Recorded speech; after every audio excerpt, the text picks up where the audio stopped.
Good evening everyone and welcome back to Focus Trip. I'm Gary and today we're going to be taking a look at one of the tripods graciously provided to the channel, the BOG Deathgrip Infinite.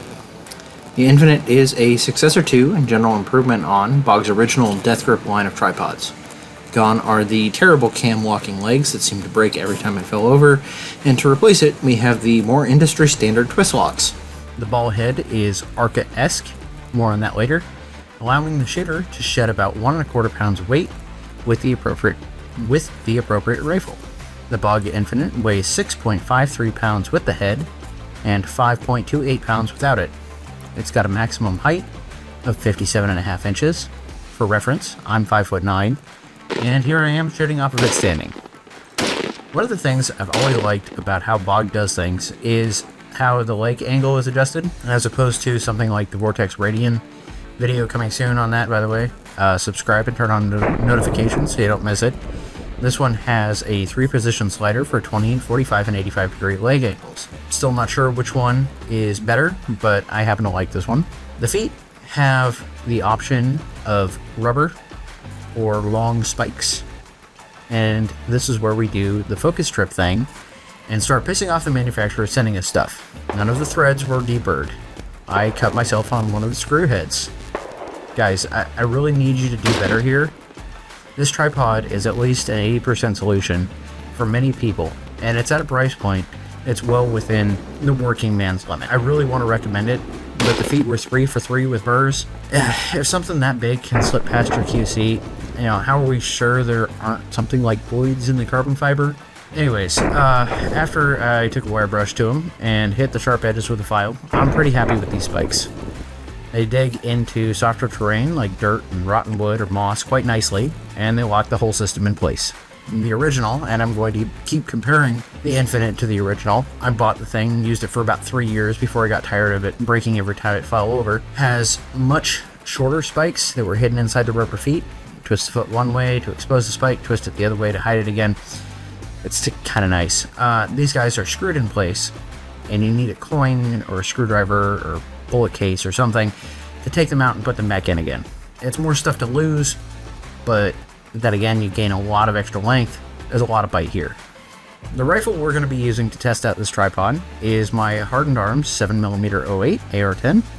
Don't bother looking up the company. They went out of business in 2019. The barrel, again, out of business. This is a Draco straight jacket.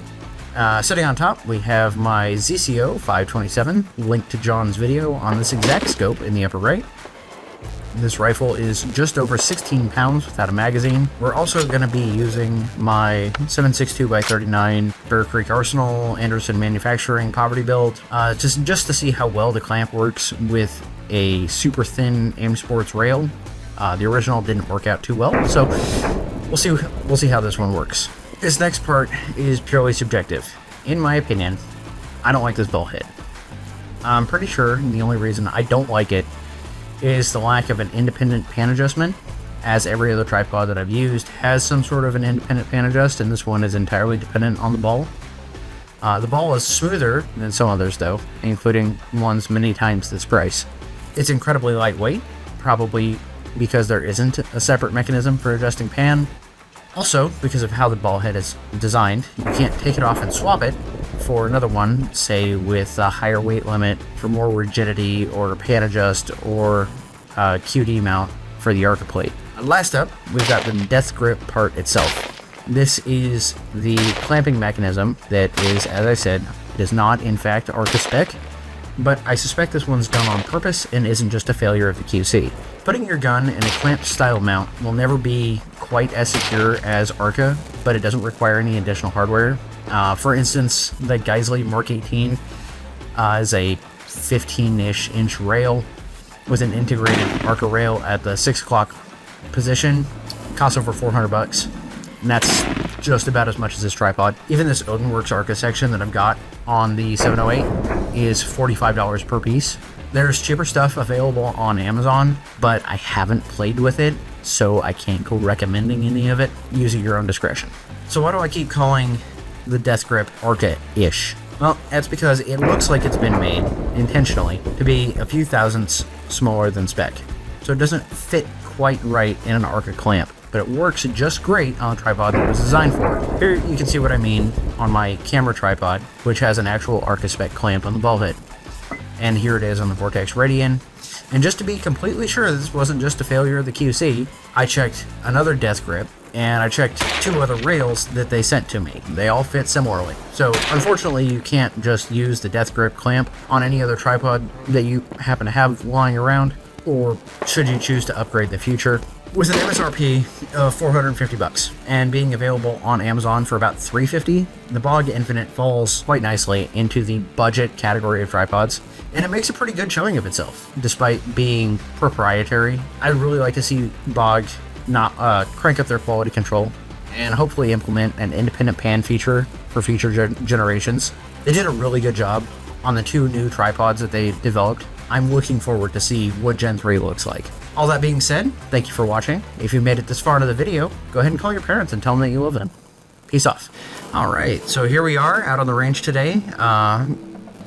First thing we're gonna do is my oldest daughter here is going to hang off at the top of the tripod so we can see how the legs flex and if the tripod will in fact stand up to, more weight than I think it's rated for.